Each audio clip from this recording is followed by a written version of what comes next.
पिकॅडेलीच्या भुयारातून बाहेर आलो आणि क्षणभर गडबडून गेलो. संध्याकाळची वेळ होती आणि चारी बाजूंना दिव्यांचा झगझगाट होता.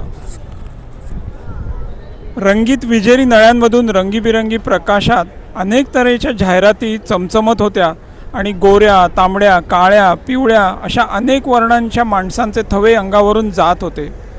लंडन इतके 18 पगड शहर अन्य नसेल. अंगावरून जाणाऱ्या माणसांच्या तोंडातून येणारे कितीतरी भाषातल्या वाक्यांचे तुकडे कानावरून जातात. हिंदी लोक तर अपेक्षेपेक्षा जास्त आढळतात.